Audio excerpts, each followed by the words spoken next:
Oluvannyuma lw'omumyuka wa Ssaabalamuzi Stephen Kavuma okufulumya ekiwandiiko ekikugira Paalamenti okunoonyereza Kasiimo k'obuwumbi omukaaga, Pulezidenti Keyagaba, omulwanirizi w'eddembe ly'obuntu Frank Gashumba agamba Kavuma si alina okuvunaanibwa kuba si ye yeetuma okufulumya ebiwandiiko byonna by'azze akola. Justice Kavuma akola omulimu asavinga master we President Yoweri Museveni. That's it. N'ekisinga obukulu kye Kadaga kyakoze speaker yamugambye enough is enough.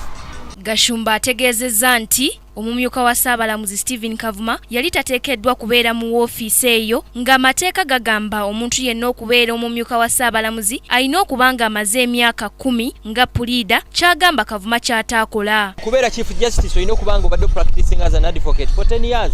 He wasn't. Omutawaana teguli ku Justice Kavuma, guli ku Parliament eyamuveetinga. Ekiwandiiko omumyuka wa Ssaabalamuzi kye yakola kizadde emirerembe okwetooloola eggwanga nga Sipiika wa Paalamenti Rebecca Kadaga yakiyita kya bussiru na jjoogo era n'akomya entuula za Paalamenti okutuusa nga Kavuma avuddeyo n'amenyawo ekiwandiiko kino. Bannamateeka bangi bavumiridde engeri omumyuka wa Ssaabalamuzi gy'akolamu emirimu gye bagamba nti teri mu mateeka. N'abavubuka okuva mu bitundu eby'enjawulo bavuddeyo ne basimba ekkuuli ku kiwandiiko kino. We want our money back.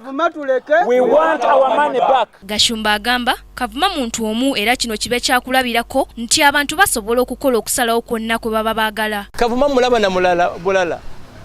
Omuntu omu alemesa atya abantu mwenna. Ogu. Kati Kadaga yamulaze tuli bina tusobola.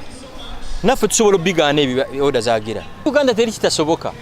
Ekitasoboka mu Uganda kwe kuzuukusa omuntu eyafudde n'ebisigadde byonna biri possible.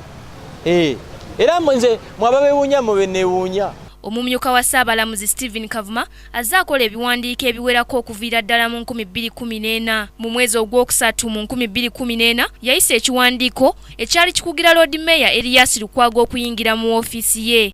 Mu mwezi ogwokuna mu mwaka gwa 2016 yayisa ekiwandiiko ekyali kikugira banna FDC okugenda maaso n'enkola yaabwe ey'okuguguba. Mu mwezi ogw'omunaana mu 2016 yayisa ekiwandiiko ekyali kikomya kkooti yonna okuwulira emisango egyali givunaanibwa Ssaabaduumizi wa poliisi General Kale Kaihura. Nga n'ekisembyeyo kyekyo kye yafulumya okukugira Paalamenti okukola okunoonyereza ku Kasiimo k'obuwumbi omukaaga. Pulezidenti Keyagaba. Nasaka Joweria, KTV, amalindirire.